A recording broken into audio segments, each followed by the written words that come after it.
गुरुबा मुरलिया वाले गुरुबा मुरलिया वाले मेरा गुरुबा मुरलिया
देखी है जब से ये तस्वीर तेरी हे प्रभु देखी है जब से ये तस्वीर तेरी जब से बदल गई ये तकदीर में मुरलिया वाले सावरिया प्यारे मुरलिया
स्वच्छ लेकर के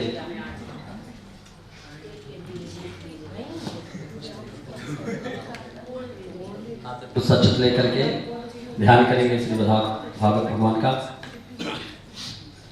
ओम मनसी विभूषितकरा नवनीरदाभत् पीताम्बराधरुणबिम्बफलान्दरोष्टात् पूर्णेन्दुसुन्दरमुखादरविन्दनेत्रात् कृष्णात् परं किमपि तत्त्वमहं न जाने। ध्येयं सदा परिभवग्नमभीष्टदोहं पीतास्पदं शिवविरञ्चनुतं शरण्यं भृत्यातिहं प्रणतबालभवाब्धिपूतं वन्दे महापुरुषते चरणारविन्दं यं रभ्रजन्दवनवेदमवेदकृत्यं द्वैपायनौ विरागातरयाजुभाव पुत्रेति तन्मयतया तर्वोऽभिनेदुस्तं सर्वभूतहृदयं मुनिमानतोऽस्मि। श्रीपुराणपुरुषोत्तमाय श्रीव्यासनन्दनाय श्रीवृन्दारण्यै नमः। मनोजवं मारुततुल्यवेगं जितेन्द्रियं बुद्धिमतां वरिष्ठं वातात्मजं वानरयोध्यमुख्यं श्रीरामदूतं शरणं प्रपद्ये विरहं हनुमते नमः। ध्यायेदान्तध्यानान्त्यचतुस्सानि समर्पयामि। पाद्योपाद्यमस्ति वर्गमुखयाचमयं सर्वाङ्गिशाम्यं जलं समर्पयामि। सर्वोपचारार्थगन्धा चतुस्सानि समर्पयामि। ओम गंगे च यमुने चैव गोदावरी सरस्वती नर्मदे सिंधु कावेरी स्नानार्थं प्रतिगृह्यताम् सर्वोपचारार्थे गन्धाच्च पुष्पाणि समर्पयामि गन्धद्वारां दुराधर्षां नित्यपुष्टां करीषीं ईश्वरीं सर्वभूतानां तामिहोपवये श्रियं पुष्पं पुष्पमालां विमल्लीभवं मौलिगले तले च मालं विशालं तुलसी दलेन सा पुष्कराणां सुमनोहराणां मनोहराणां उपसमर्पयामि पुष्पं स्वालं च समर्पयामि नैवेद्यं वेदयामि ओम सर्गराखण्डकाद्यानि दधिचीर्घृतानि च आहारं भक्ष्य भोज्यं च नैवेद्यं प्रतिगृह्यताम् नैवेद्यं त्याज्ञं पुनराचं शुद्ध्याज्ञं जलं समर्पयामि ध्वलं सौदर्शबलतां मूलत्राणि समर्पितविदक्षां हिरण्यगर्भगर्भस्थं हेमवीतं विभावसो अनन्तपुण्यफलदाता शान्तिं प्रयच्छ मे प्रार्थयता हाथ पुष्प करके प्रार्थना करें। ओम जगदीश ज्ञानदाता सुख मूल सुख हारी भगवन सदा तुम्ही हो निष्पक्ष न्यायकारी कर दो पुनीत आत्मा कठिनाइयों दुखों से कठिनाइयों के सामने तर जाय सिंधु भारी जगदीश ज्ञानदाता कृष्णं नारायणं वंदे कृष्णं वंदे व्रजप्रियं कृष्णं द्वैपायनो वंदे कृष्णं वंदे प्रदाशतं प्रार्थना पूर्वकं नमस्कारं समर्पयामि प्रणमामि नमामि मुहुर मुहुर। श्री व्यास जी महाराज का पूजन करेंगे तिलक करेंगे। व्यासाय विष्णुरूपाय व्यासरूपाय विष्णवे नमो वै ब्रह्मविदये वासिष्ठाय नमो नमः नमोस्तुते व्यास विशाल बुद्धे फुल्लारविन्दाय दपात नेत्रा येन त्वया भारति तैलपूर्णा प्रज्वालितो ज्ञानमया प्रदीपः व्यासाय नमः। ब्राह्मणों का पूजन करके पितृश्वर के सर्वोपचार से पूजन करेंगे।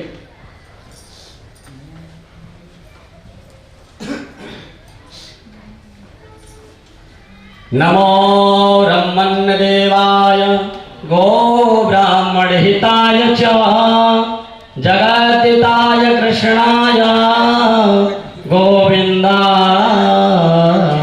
नमो नमः नमोऽस्तु अनन्ताय सहस्रमूर्तये सहस्रपादार्चिसुरूर्वाहवे आत्मा साने प्राजा साने पासो साने लोका सन्न भाया साने अग्नेहं प्राजां बाहुलां मे करोत्वन्नं पयोरेतो अश्वाशुद्धता कर्पूरगौरं करुणावतारं संसारसारं भुजगेन्द्रहारं सदा वसन्तं हृदयारविन्दे भवं भवानी सहितं नमामि भवं भवानी सहितं नमामि।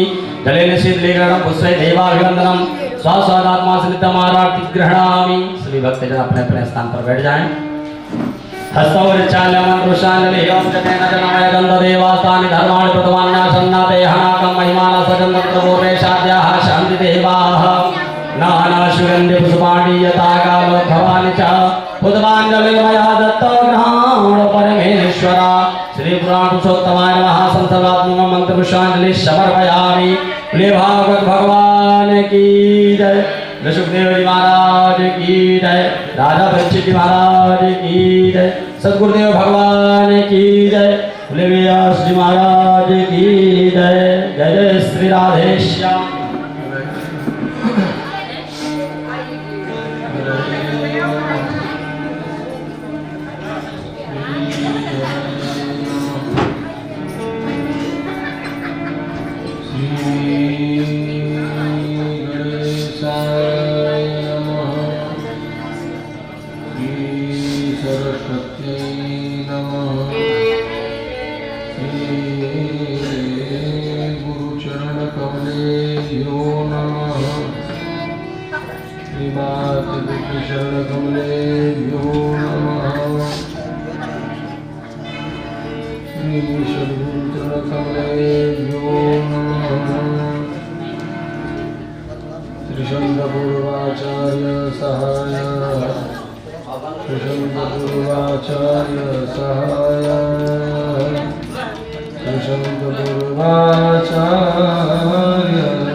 श्रीवृन्दावने विकृतयामुनिगाशं श्रीनाथामुकुन्दयुगलं तदगं नमः। यत्र यत्र रघुनाथकीर्तनं तत्र तत्र कृतमस्तकाञ्जलिं बाष्पवारि परिपूर्णलोचनं मारुतिं राक्षसां गङ्गातरङ्गरमणीयजटा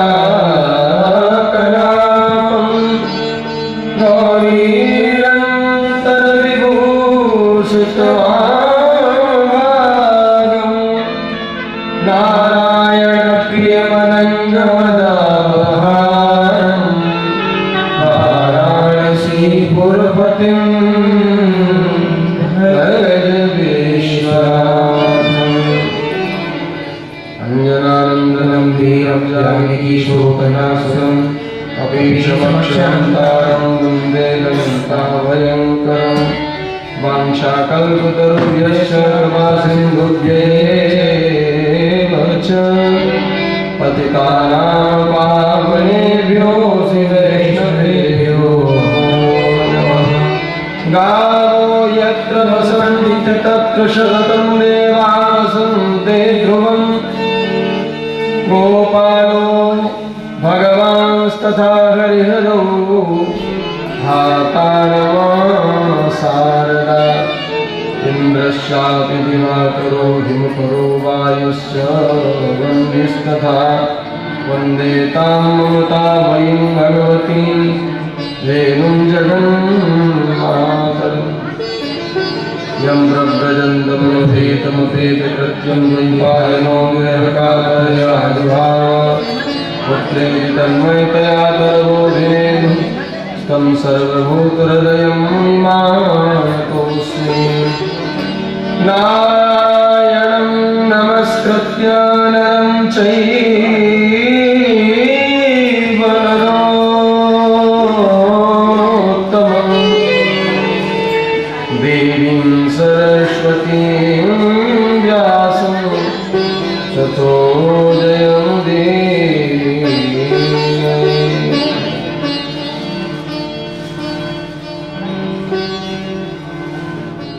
अखण्डमण्डलाकारं व्याप्तं येन चराचरं तत्पदं दर्शितं येन तस्मै श्रीगुरुवे नमः।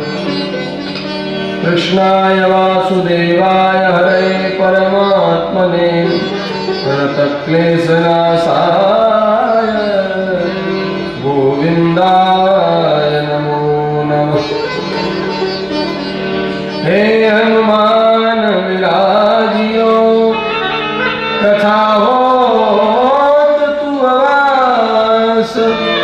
सुचि सेवक आप सिया राम के, मैं चरणों का दास। श्री राधा रासेश्वरी रस शेखर घनश्याम, मुरली अधर विराजती कालिंदी गजधाम। जामवन जरतारी कुसुंदर लाल ही बनवन जरद किनारी, झालरदार बन्यो पटुका भाव मोतिन की छबीला रतन्यारी। ऐसी उचाल चले ब्रजराज, अहो बलिहारी है मौज तिहारी। देखत नैनाता की रहे, झुकी झाके झरोखा में बांके बिहारी। वृंदावन धाम प्रवास भलो, जहाँ पास रहे जमुने महारानी। जो जन ढाई के ध्यान धरे, बैकुंठ मिले तिन कूरज धानी। अजिवेद पुराण बखान करे, और संत मुनि जिनके मन मानी। जमुना जमदूत भगावत हैं, अवतारत हैं श्री राधिकरान। लेत सदा सुधदीन की सहज दया के धाम। जननी जनक इस जीव के, प्रभु से सीताराम। बोलिए जुगल सरकार की, श्री वाटिका विहारिणी बिहारी जू सरकार की, श्री हनुमान जी महाराज की, परम पूज्य श्री सद्गुरुदेव भगवान की, श्री अयोध्या धाम की, श्री कनक बिहारी सरकार की, श्री सरयू मैया की, श्री वृंदावन धाम की, श्री बांके बिहारी लाल की, श्री राधा वल्लभ लाल की, श्री यमुने महारानी की, श्री द्वारिकाधीश भगवान की, श्री रास बिहारी भगवान की, श्रीमद् भागवत महापुराण की, श्री वेदव्यास भगवान की, श्री सुखदेव भगवान की, श्री राजर्षि परीक्षित जी महाराज की, श्री सिद्धवेद मनसा ब्रह्मणी महाराज की, श्री शंतगुरु महाराज की, श्री भगवती जगतजननी दुर्गा मैया की, श्री भगवान सरकार की, चरण श्री महाराज जी की, श्री बालाजी महाराज की, पीताम्बरा मैया की, श्री स्वामी जी महाराज की, श्री सद्गुरुदेव भगवान की, गौ माता की, चरण श्री महाराज जी की, सब संतन की, सब भक्तन की, सब विप्रन की। जय जय सीताराम, जय जय राधे श्याम। नमः पार्वती पतये हर हर महादेव। उर्वाल कृष्ण भगवान की जय।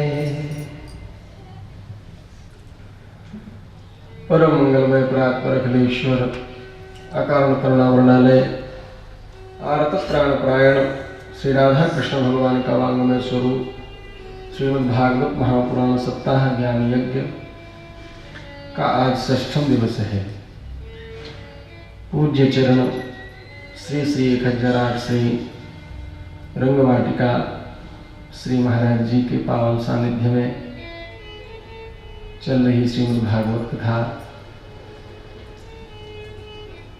संत कहते हैं कथा का 6ठा दिन आज है, और 6ठा दिन की कथा व्यक्ति को पट्ठा बना देती है, क्योंकि हमारे हृदय में खट विकार हैं।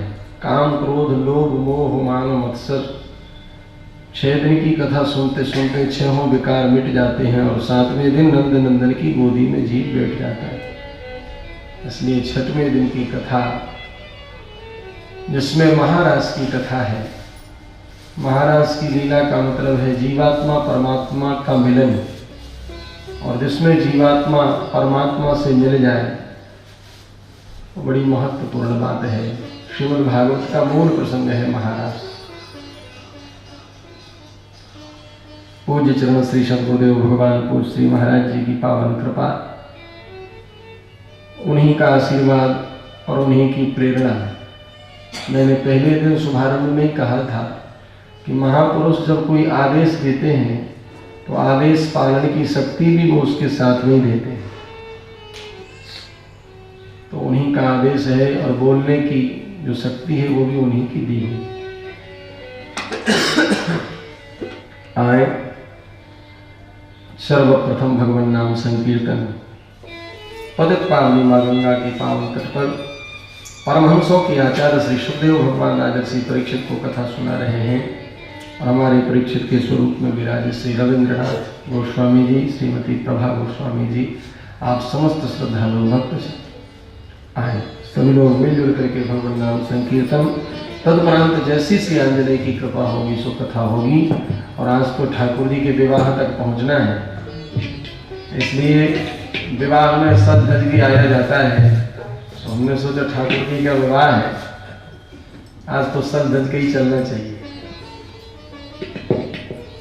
गोविंद जय जय गोपाल जय जय गोविंद जय जय गोपाल जय जय गोविंद जय जय गोपाल जय जय गोविंद जय जय गोपाल जय जय राधा रमण हरि गोविंद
श्री राधा रानी की जय। श्री सद्गुरुदेव भगवान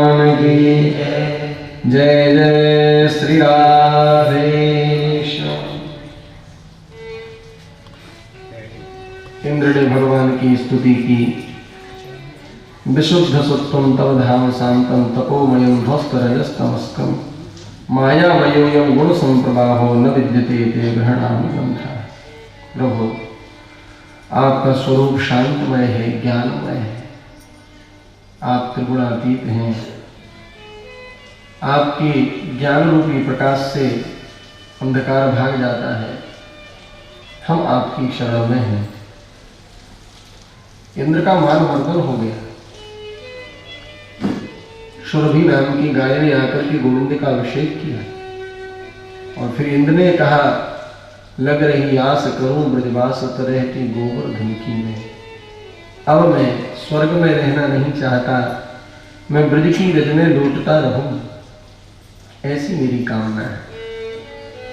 ब्रज रज में ही मैं रहूं, ब्रजवासियों की टूकन मांग करके, टुकड़े मांग करके मैं खाऊं। ब्रज रज की बड़ी महिमा है। ब्रज में, वृंदावन में 3 चीजों की बड़ी महिमा है। ब्रज की धेनु, कन्हैया की वेणु और ब्रज की रेणु। ब्रज की धेनु की इतनी बड़ी महिमा है गाय माता की। मथुरा की बेटी और गोकुल की गाय, कर्म फूटे तो अंत घर जाए। आज भी मथुरा की बेटी ब्रज 84 कोस में ही विवाह होता है, बाहर बेटी नहीं देती। बाहर वालों की ले तो लेते हैं लेकिन अपनी बेटी बाहर नहीं देती। गोकुल की गाय, जहां आनंद नंदन श्याम सुंदर स्वयं गायों का दोहन करते हो, गायों को चराते हो। ब्रज की गाय, भगवान को गाय माता से बहुत प्रेम है। श्री सद्गुरुदेव भगवान ने गवाष्टकम लिखा, उसमें लिखा है, जहां पर गाय माता रहती है वहां पर समस्त देवताओं का निवास रहता है। पूज्य चरण श्री महाराज जी कहा करते हैं ना, हम लोग मंदिर में जाते हैं, मंदिर में एक देवता बैठा है और उस देवता की मूर्ति भी हमारे द्वारा प्राण प्रतिष्ठित, और हम पूरी भावना के साथ उसकी पूजा करते हैं। मंदिर में जो मूर्ति बैठाई वो हम लोगों ने बैठाई, उसमें जो प्राण प्रतिष्ठा की वो भी हमने की। और हम सब जितनी मूर्तियां घूम रही हैं, ये हमारे परमात्मा की बनाई हुई मूर्तियां हैं। हमारे अंदर प्राण किसने डाला? ठाकुर जी ने डाला। मंदिर में बैठी हुई मूर्ति तो हमारे द्वारा प्राण प्रतिष्ठित है, लेकिन हम सब जितनी मूर्तियां हैं ये सब हमारे ठाकुर जी की बनाई हुई। तो इस जिंदा मूर्ति को हम माने नहीं, माता पिता की सेवा ना करें। ये संसार में जितने हैं सब भगवान की मूर्तियां हैं, इनको ना मान करके और हम मंदिर में पत्थर वाली मूर्ति को ही केवल भगवान माने। भगवान कहेंगे बताओ, एक भगवान को तो ये ठुकरा रहे हैं और दूसरे भगवान को मान रहे हैं। माता पिता की सेवा छोड़ करके पुत्र चाहे कि हम जंगल में जाकर के भजन करें, शिष्य चाहे कि गुरु की सेवा छोड़ करके हम परमात्मा की प्राप्ति करें, हो नहीं सकती। भक्ति हमेशा धर्मानुकूल ही होती है, धर्मानुकूल भक्ति होना चाहिए। और जो धर्मानुकूल भक्ति करता है, अपने धर्म के अनुसार चलता है, ठीक ठीक अपने धर्म का नियम का पालन करता है, नियम का पालन करते करते उसको स्वयं वैराग्य हो जाता है और भगवान के चरणों में प्रीति हो जाती है। अपने धर्म का जो पालन करता है उसे भक्ति की प्राप्ति हो जाती है, वहीं ठाकुर जी दर्शन दे देते हैं। गौ माता की बहुत बड़ी महिमा है और भगवान की वेणु की महिमा। भगवान बंसी बजाते हैं तो जड़ चैतन्य हो जाता है, चैतन्य जड़ हो जाता है। ऐसी भगवान की बांसुरी। गिरिराज पर्वत पानी की तरह पिघलने लगते हैं, यमुना का जल स्तब्ध हो जाता है। यमुना के किनारे खड़े हुए कदम्ब के वृक्ष आपस में सोचने लगते हैं, भैया देखो यमुना का जल लहरा करके आता है, भगवान के श्री चरणों को धो देता है। अगर आज हम भी चैतन्य होते तो हम भी ठाकुर जी की सेवा करते। और ऐसा भाव उन वृक्षों में आता है, वृक्षों का शरीर हिल जाता है और जैसे ही हवा आती है हिल जाता है शरीर वृक्षों का, वृक्षों में लगे हुए फूल यमुना जी में गिर जाते हैं, और यमुना में जब लहर आती है तो लहर के माध्यम से वो कदम के फूल भगवान के चरणों में चढ़ जाते हैं, सेवा हो जाती है। ब्रजरज की भी बड़ी महिमा है। मुक्ति भी मुक्त होना चाहती है वृंदावन में जाकर के।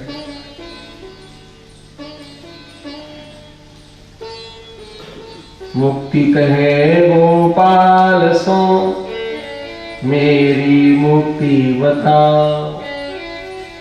एक बार मुक्ति ने भी भगवान से पूछा कि मेरी मुक्ति तो बताओ, मैं तो दुनिया की मुक्ति करूंगी लेकिन मेरी मुक्ति कैसे होगी। ठाकुर जी ने कहा तुम्हारी भी मुक्ति हो जाएगी। कहा कैसे। बोले पड़ी रहो या ब्रज रज में ये साधु संत कड़ जाए, और ब्रज रज उड़ मस्तक लगे तो मुक्ति मुक्त हो जाए। तीर्थ को भी पवित्र करने वाले संत जब निकलेंगे, और हे मुक्ति देवी, उनके चरणों की रज जब तुम्हारे माथे से लगेगी तो तुम भी मुक्त हो जाओगी, मुक्ति भी मुक्त हो जाए। एक बार तो बनारस से एक महात्मा पहुंचे काशी से कि मैंने ब्रज रज की बड़ी महिमा सुनी है, वृंदावन की गोपियों की और वृंदावन की रज की बड़ी महिमा सुनी, जरा चाह करके देखें। और पहुंचे देखने के लिए। यमुना किनारे केसी घाट पर बैठे हुए महात्मा, उन्होंने देखा एक ब्रज गोपी सिर पर डलिया रखे हुए और उसमें बैल का चारा, घास बैल के लिए, और अपने पति के लिए रोटियों का टिफिन उसी डलिया में। और जब वो चलने लगी तो उसके चरण पादुका चप्पल बालू में रज में धंसने लगी। तो गोपी भोली भाली ब्रज की, उसने चप्पल भी उतार के उसी डलिया में चप्पल भी रख ली। महात्मा देख रहे थे। महात्मा ने कहा ये कैसी है जिसमें बैल का भोजन है और जिसमें पति का भी भोजन है, उसी में चप्पलें रख ली। महात्मा ने कहा सुनो, क्या बात है बाबा, इसमें क्या है। बोले इसमें हमारे पति का भोजन है और इसमें बोले बैल के लिए भी है घास। महात्मा ने कहा तुम्हें इतनी भी तमीज नहीं है, जिसमें तुम्हारे पति का भोजन है, बैल का भोजन है, और उसी डलिया में तुमने अपनी चप्पलों को उतार के रख लिया। ब्रज की माताएं हैं तो सीधी लेकिन थोड़ा कड़े स्वभाव की। गोपी बोली बाबा एक बात बता, तू यहाँ आयो काय तू, किस लिए आयो। महात्मा बोले हम तो इसलिए आए हैं, वृंदावन की रज में हम लौटेंगे तो वृंदावन की रज हमारे शरीर से लगेगी और हम पवित्र हो जाएंगे, इसलिए हम वृंदावन में आए हैं। गोपी बोली बाबा तेरो शरीर एक दिन में जब ब्रज रज लौटवे में पवित्र है रहे हो, तो पता है मेरी इन चप्पल को तो 6 महीना हो गए घिटते या ही ब्रज रज में ये कितनी पवित्र हो गई होगी। ये है ब्रज रज की महिमा। वेणु धेनु रेणु इसका बड़ा महत्व है। हम लोगों ने कल गिरिराज पूजन की कथा सुनी। भगवान ने गोवर्धन उठाया 7 दिन 7 रात्रि तक। 7 दिन 7 रात्रि का मतलब हम लोगों के पास में कितने दिन है? 7 दिन और 7 रात्रि। 7 दिन है 7 रात्रि है। तो भगवान कहते हैं जो भक्त अनन्य भाव से मेरा भजन करते हैं मैं सदैव उनका भार उठाता हूं, उनका भार ढोता हूं। भगवती गीता में तो भगवान कहते हैं अनन्यास चिंतयन्तो माम ये जनाः पर्युपास्ते तेषां नित्यां युक्तानां योगक्षेमम् अहम्। जो जीव अनन्य भाव से मेरा भजन करता है मैं उसका योग क्षेम दोनों करता हूं। जो वस्तु नहीं है उसकी प्राप्ति करा देना उसका नाम योग है, और फिर उस वस्तु की सुरक्षा करना ये क्षेम है। भगवान रक्षा करते हैं और ऐसा नहीं भगवान आज भी भार ढोते हैं। श्री सद्गुरुदेव भगवान सुनाते हैं एक जगन्नाथ मिश्र जी थे, बहुत बड़े ज्ञानी और परम भक्त। एक बार गीता की टीका लिखने के लिए बैठे कि गीता पर मैं कुछ लिखूं, और गीता पर जब भाष्य लिख रहे थे तो यही श्लोक उनके सामने आया कि भगवान कहते हैं जो अनन्य भाव से मेरा भजन करता है उसका मैं योगक्षेम वहन करता हूं, उसका मैं भार ढोता हूं। ये अनन्य भाव क्या है? एक बार स्वामी श्री हरिदास जी जिन्होंने बांके बिहारी को प्रकट किया, उनकी पालकी आ रही थी और कुछ लोग आगे चल रहे थे। अरे भैया रास्ते से हट जाओ, स्वामी श्री हरिदास जी आ रहे हैं। और आज भी कोई महापुरुष जब निकले तो लोग उठ करके खड़े हो जाते हैं, प्रणाम करने लगते हैं, रास्ता दे देते हैं, महाराज जी आ रहे हैं, संत भगवान आ रहे हैं। ऐसा नियम है हमारे यहाँ। एक रास्ते में कोई ग्वाला घास खोद रहा था। अरे भैया रास्ते से हट जा, भगवान श्री कृष्ण के अनन्य भक्त आ रहे हैं। श्री हरिदास जी ग्वाले ने नहीं सुनी बात। अरे भैया सुनते नहीं हो? ग्वाला बोला उनसे जाकर के कह दो वो भगवान श्री कृष्ण के अनन्य भक्त हैं, तो मैं भगवान श्री कृष्ण का अनन्य भक्त हूं, जाओ कह दो। हरिदास जी महाराज ने सुन लिया। हरिदास जी महाराज तुरंत पालकी से उतरे, आकर के बोले भैया अनन्य भक्त कायसो कहें? किसको कहते हैं अनन्य भक्त?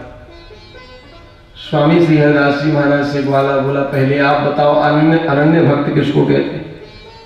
हरिदास जी महाराज बोले अनन्य भक्त का मतलब होता है जैसे हनुमान जी हैं, श्री राम जी हैं, माता जानकी हैं, दुर्गा जी हैं, शंकर जी हैं, सब देवी देवता हैं, लेकिन ना अन्य अनन्य, और अन्य में निष्ठा ना होकर के केवल श्री कृष्ण में ही जिसकी निष्ठा है वो अनन्य भक्त होता है। माने तो सबको, लेकिन सबकी पूजा करके यही मांगे श्री कृष्ण के चरणों में मेरी अनन्य प्रीति हो, वही अनन्य भक्त है।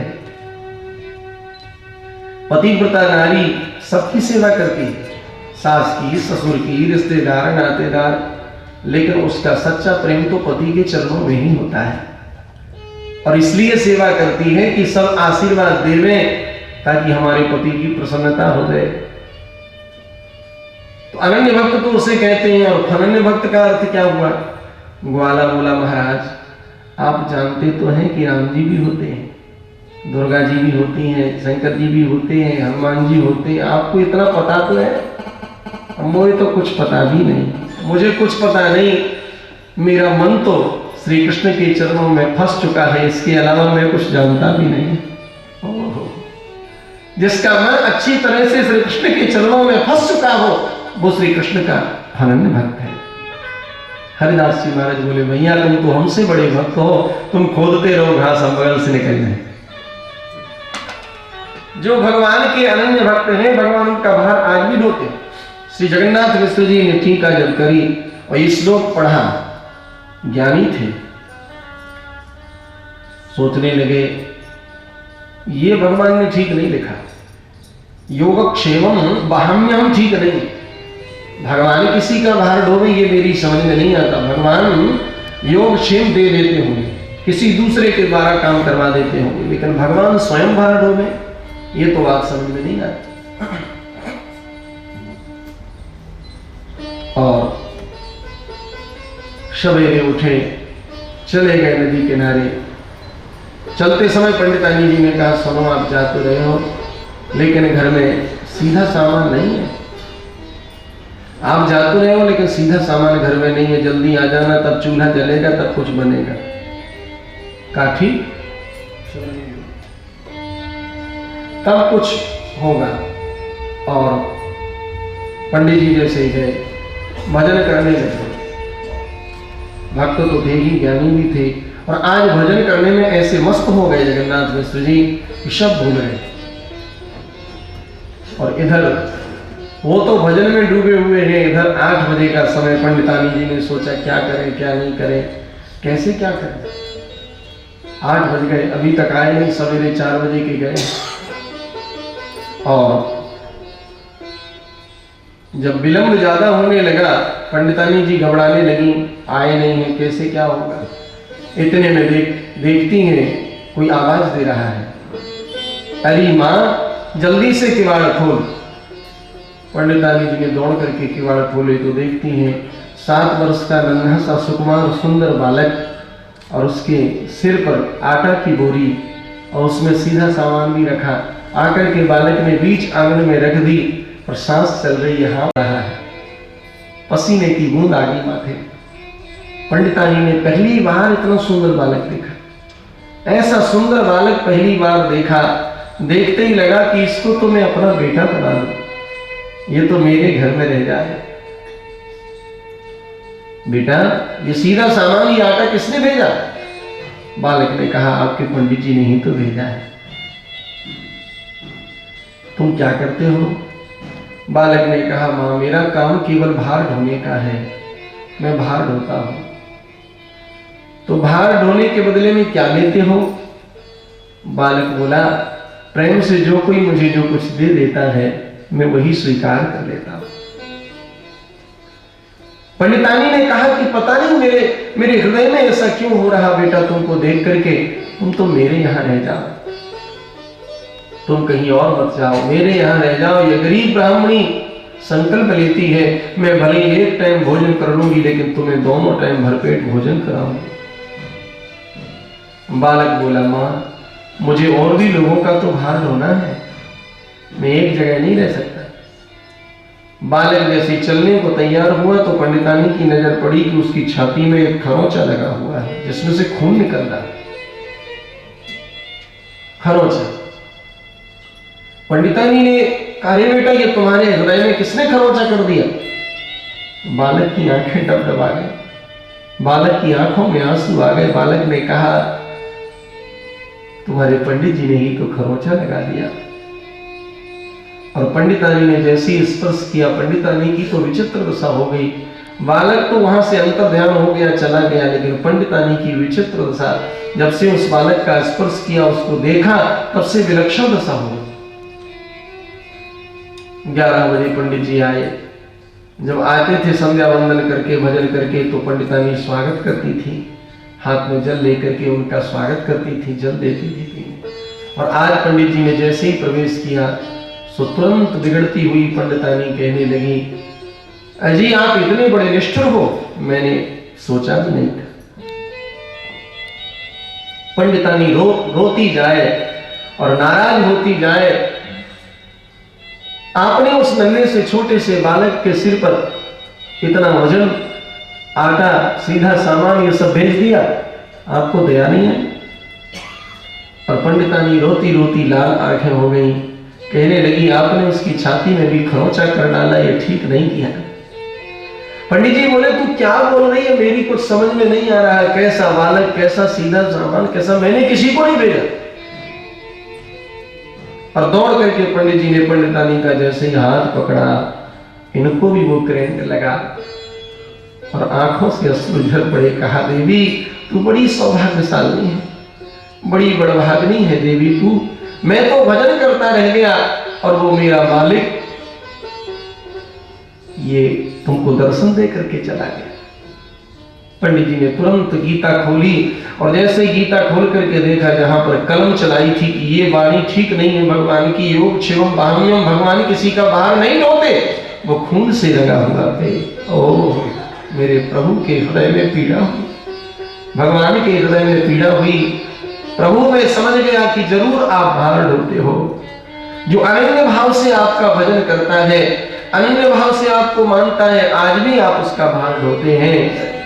7 दिन 7 रात्रि का मतलब यही है, जो भगवान का अनन्य भाव से भजन करता है, भगवान आज भी उसका भार ढोते। गोवर्धन लीला, गो माने भक्ति, वर्धन माने बढ़ाने वाली, भक्ति को बढ़ाने वाली लीला का नाम है गोवर्धन लीला। श्री सुखदेव भगवान कहते हैं आगे चल करके, परीक्षित, एक दिन नंद बाबा ने एकादशी का व्रत किया। एकादश्यां निराहारः शमभ्यर्च जनार्दनं स्नातुं नन्दस्तु कालिन्द्या द्वादश्यां जन्माविशत। सुखदेव भगवान कहते हैं, परीक्षित, नंद बाबा ने एकादशी का व्रत किया। नंद बाबा कैसी एकादशी करते, हम लोग कैसी करते हैं? पता है हम लोगों की एकादशी में और नंद बाबा की एकादशी में कौड़ी मोहर का अंतर है। हम लोगों को पता चलता है कि कल एकादशी है तो रात्रि में 12 बजे तक भोजन करते हैं। खूब भोजन कर लो क्योंकि कल व्रत है। और व्रत के दिन भी सवेरे ही से चिंता हो जाती है, आज तो व्रत है, क्या बनना चाहिए, तो क्या बनना चाहिए। तो कहीं नमकीन हलवा बन जाए, कहीं मीठा हलवा बन जाए, तो कहीं ये बन जाए, वो बन जाए। और थोड़ा दूध भी चाहिए, केला भी चाहिए, किशमिश भी चाहिए। सब मैंने जितना कभी नहीं खाते उतना एकादशी को खाते हैं। बोलो भाई सही है कि नहीं है? हम लोगों की एकादशी ऐसी होती है। एक मैया तो बोली, महाराज मैं तो ग्यास रहती हूँ। हमने कहा माता जी चाहे ग्यास कहो चाहे एकादशी कहो, बात तो वही है। मैया हंस करके बोली, नहीं महाराज, ग्यास का मतलब है 11 बार खाओ और एकादशी का मतलब 1 बार खाओ। हम तो ग्यास रहती हैं, केवल अन्न नहीं खाना, खूब खाती। चलो ठीक है, हमने कहा तुम्हारी ग्यास ही ठीक। नंद बाबा निराहार व्रत करते हैं, कुछ लेते नहीं उसमें।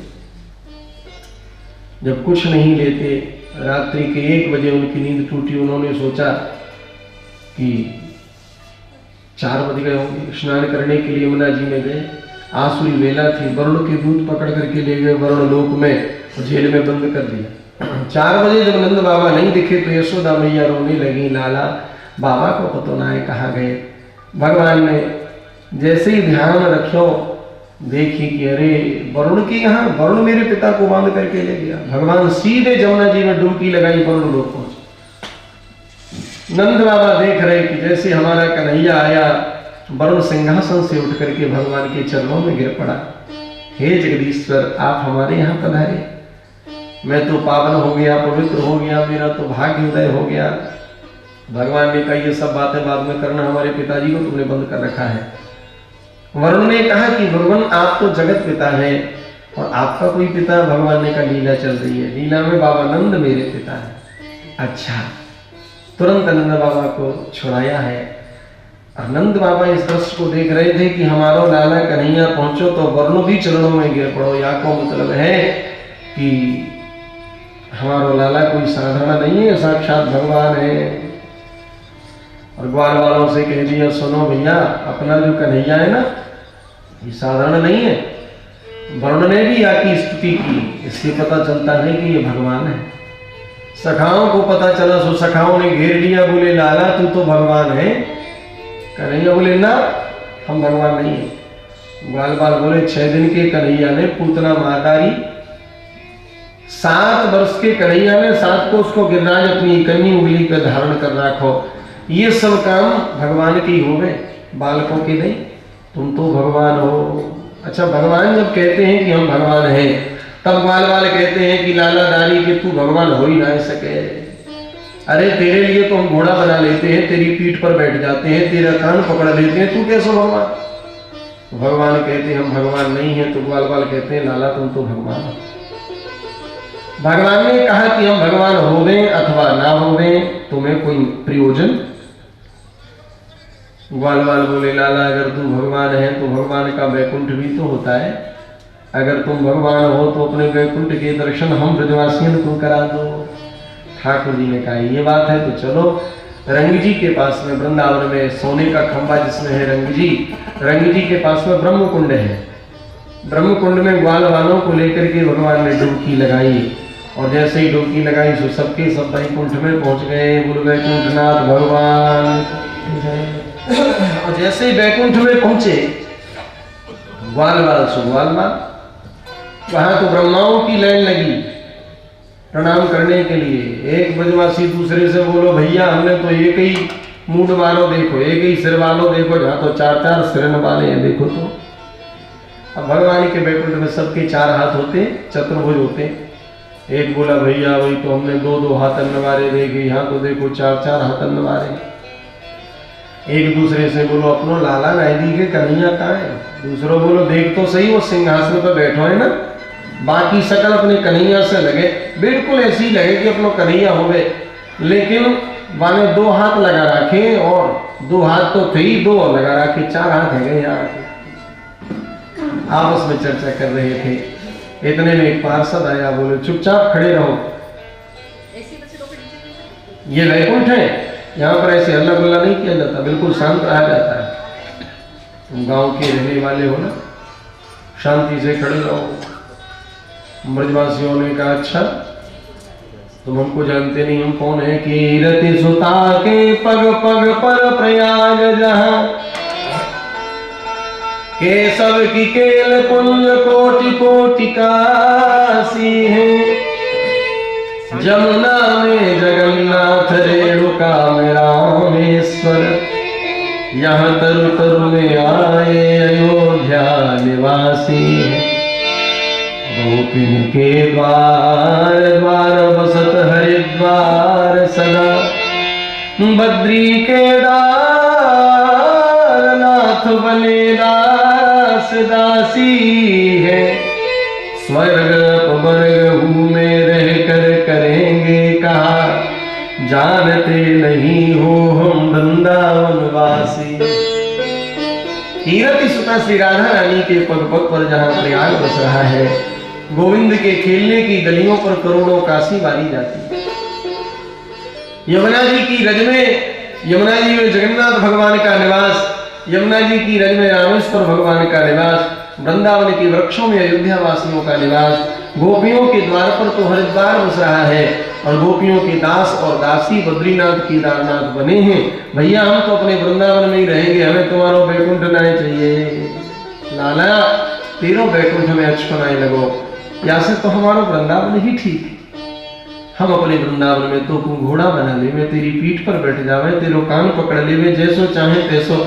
यहाँ तो तुझसे बातों न कर सकते, इसलिए हमें तुम्हारा वैकुंठ पसंद नहीं, हमें तो हमारा वृंदावन ही पसंद है। और भगवान जैसे ध्यान किया वृंदावन बिहारी लाल का, और श्री वृंदावन धाम में आ गए ठाकुर जी ग्वाल बालों के सहित। बोलो वृंदावन बिहारी लाल की जय। अब श्री सुखदेव भगवान महारास लीला प्रसंग वर्णन करते हैं।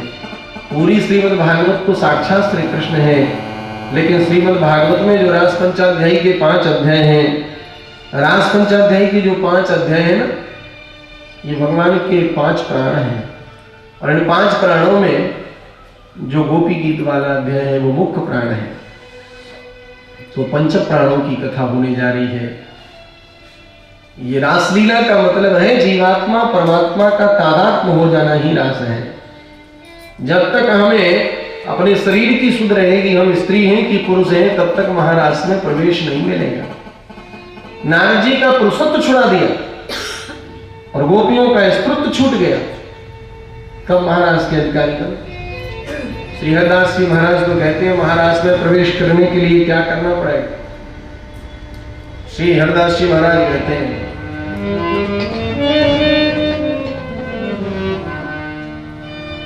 प्रथम सुने भागवत भक्त मुख भगवद वाणी, द्वितीय राधे भक्ति व्यास नव भांति बखान, तृतीय करे गुरु जान ये दक्ष सर्वज्ञ रसीलो, चौथो हो ये विरक्त बसे वनराज बसीलो, पांचम भूले देह सुधी तब छठे भावना रास की, सातों जाने रीति रस श्री स्वामी हरिदास की। हरिदास जी महाराज वर्णन करते हैं महारास में प्रवेश करने के लिए प्रथम सुने भागवत कथा सुने। ये पहली सीढ़ी है। किसके मुख से सुने? बोले भक्त के मुख से सुने, जो भगवान का भक्त हो। प्रथम सुने भागवत भक्त मुख भगवत वाणी, गीता जी सुने, भागवत जी सुने। द्वितीय आराधे भक्ति व्यास नव भाति बखानी, 9 प्रकार की भक्ति जो व्यास जी ने बताई है। श्रवणम कीर्तनम विष्णु स्मरणम पाद सेवनम अर्चनम वंदनम दास्यम सख्यमात्म निवेदनम, एक एक करके भक्ति को अपनावे। और इसके बाद में बोले तृतीय करे गुरु जान, गुरु जी बनावे। गुरु बनाने के पहले जितना जानना है पहले ही जानो, जब मानना शुरू कर दिया तो फिर जानने में दोष है। कन्या पहले ही देखी जाती है, वर पहले ही देखा जाता है, शादी होने के बाद में फिर देखो गुण अवगुण, तो ये तो ठीक नहीं। जो आपको समझना है पहले ही समझो। तृतीय करे गुरु जान दक्ष, कैसा हो? बोले दक्ष हो। इसमें दक्ष हो? बोले परमार्थ पद परम सुजाना, परमार्थ के मार्ग में दक्ष होना चाहिए। सर्वज्ञ, शर्मम जानाति इति सर्वज्ञ, रसीलो, रसिक होना चाहिए। भगवान के रस में जो डूबा हुआ हो ऐसा गुरु होना चाहिए। तृतीय करे गुरु जान दक्ष सर्वज्ञ रसीलो, चौथो हो ये विरक्त। जब ऐसे गुरुदेव की प्राप्ति हो जाएगी, उनके द्वारा उपदेश मिलेगा तो व्यक्ति विरक्त तो हो ही जाएगा। चौथो हो ये विरक्त, विरक्त बन जाए। विरक्त का एक तो वेद से भी विरक्त होता है, और एक विष्णु भगवान के चरणों में, विष्णु का मतलब नाम कृष्ण नारायण, वैष्णवों के लिए माने विष्णु भगवान के चरणों में जिसका मन अनुरक्त हो गया और संसार के विषयों से जिसका मन विरक्त हो गया, वही विरक्त है।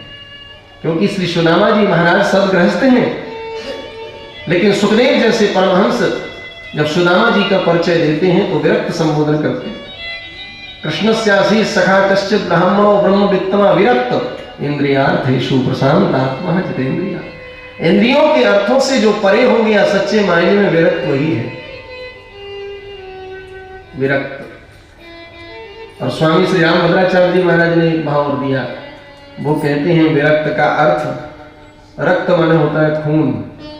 विरक्त वेश धारण करने के बाद भी अगर हमें हमारे खून की गंध आती है कि हम क्षत्रिय हैं, हम ठाकुर हैं, हम ब्राह्मण हैं, ये रक्त की गंध आती है, वेश लेने के बाद में भी वो तो सच्चे मायने में विरक्त नहीं है।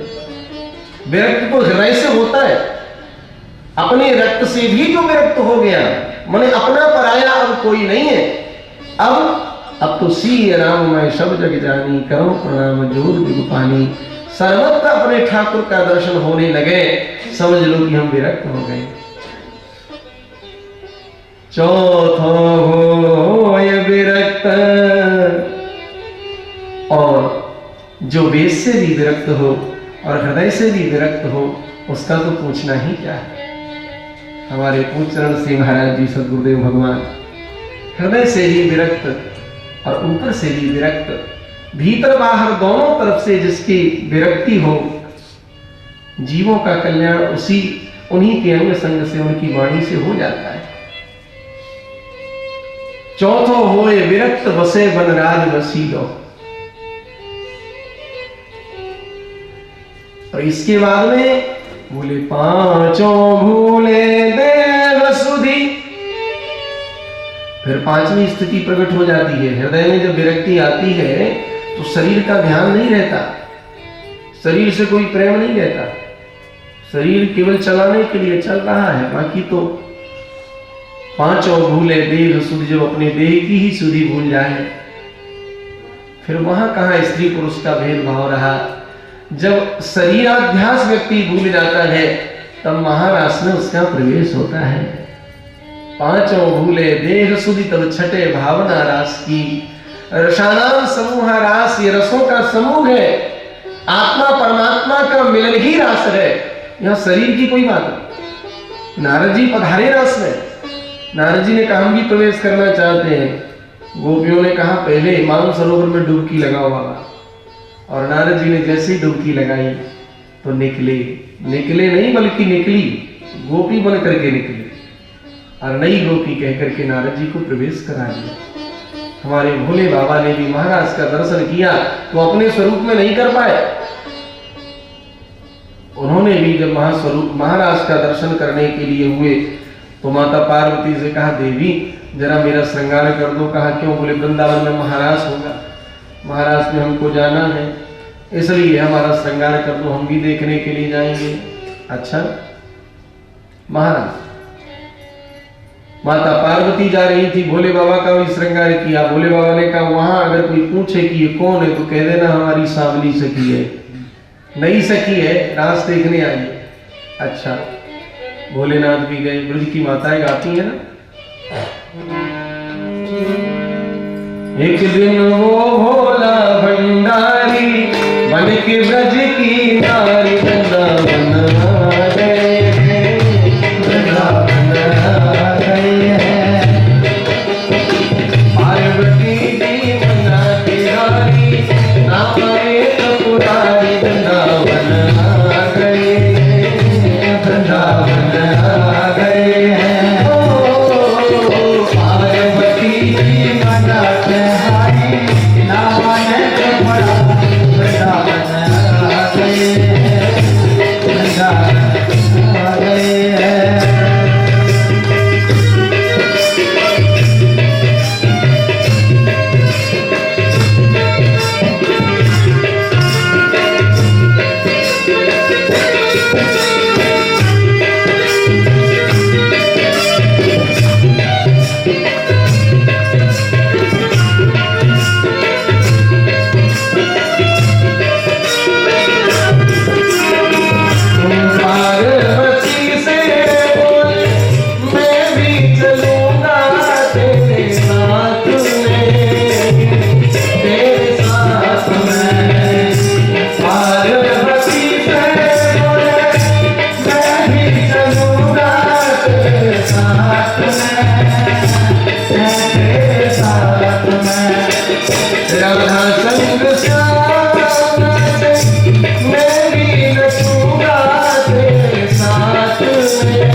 नाम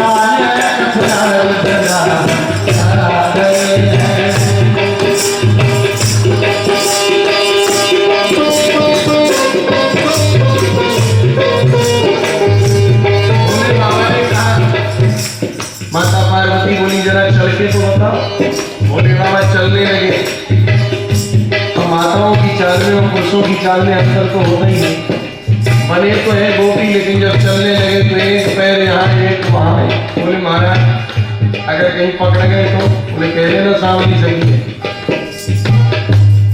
माता पार्वती को हंसी आई। बोले एक दिन प्रभु आपके लिए मोहिनी बने थे, इसलिए आज आप भी मोहिनी बन करके जा रहे हैं। महाराज में जब पहुंचे भगवान ने वेणु का निनाद किया, समझ गए ये सांवली सखी आ गई। और भगवान की बंसी को सुनते ही गले में पड़ा हुआ शेषनाग उसने फड़फड़ाया, और जैसे ही फड़फड़ाया तो ऊपर से जो चुनरी ओढ़ी थी ना, देखा मोहन ने तो समझ गए सारी बात को, सब बात को देखा मोहन ने तो समझ गए सारी बात को, सारी बात को। ऐसी बजाई बंसी सुध बुध भूले भोलानाथ को, भोलानाथ को। ऐसी बजाई बंसी सुध बुध भूले भोलानाथ को, भोलानाथ को। जैसे खिसक गई तब सारी मुस्काए बनवाई, वृंदावन आ गए हैं, वृंदावन आ गए। पार्वती जी मना के हारी, नाम ले कपुरारी, वृंदावन आ गए हैं, वृंदावन आ गए। ओ पार्वती जी मना के हारी, नाम ले कपुरारी, वृंदावन आ गए हैं, वृंदावन आ गए हैं, वृंदावन आ गए हैं, वृंदावन आ गए हैं, वृंदावन आ गए। बोलिए गोपेश्वर महादेव की जय। भगवान शंकर भी जब महाराज देखने के लिए गए तो उनको भी गोपी बनना पड़ा।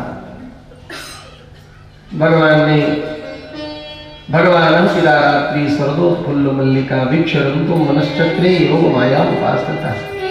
भगवान ने आज क्रीड़ा का मन बनाया, योग माया का आश्रय लेकर के, और भगवान ने वेणु निनाद कर दी। भगवान ने वेणु बजाई, भगवान की बंसी।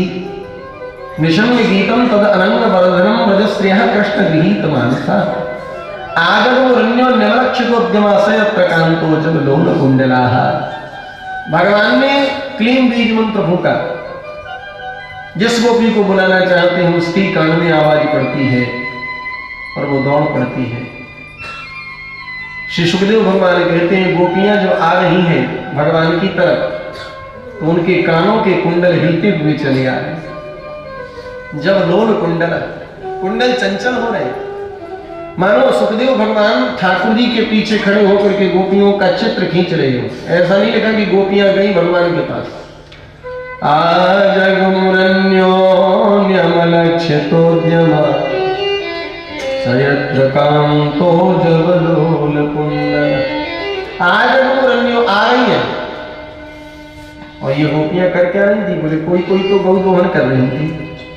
कान में जैसी बंसी पड़ी, दोहनी पात्र वहीं छोड़ दिया, दौड़ पड़ी भगवान से मिलने की। एक गोपी तो झाड़ू लगा रही थी, कान में बंसी की ध्वनि पड़ी, दौड़ पड़ी वो तो झाड़ू कोई लेकर। एक गोपी तो अंगराग लेपन कर रही थी, कैसे दौड़ पड़ी। एक गोपी श्रृंगार कर रही थी, कान में बंसी की ध्वनि पड़ी, उल्टा सीधा श्रृंगार हो गया, वो भी दौड़ पड़ी भगवान से मिलने के लिए।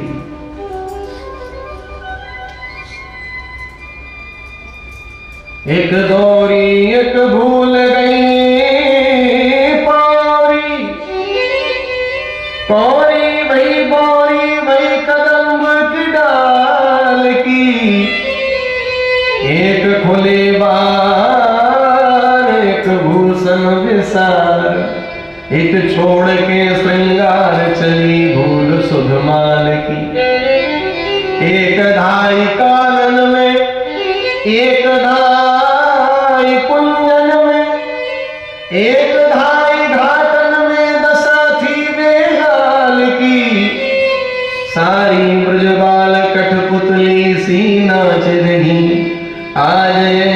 बांसुरी बाजी नंदलाल की। भगवान ने ऐसी बंसी बजाई, जल की ना घट भरे, मग की ना पग धरे, घर की ना कछु करे, बैठी भरे सांसरी।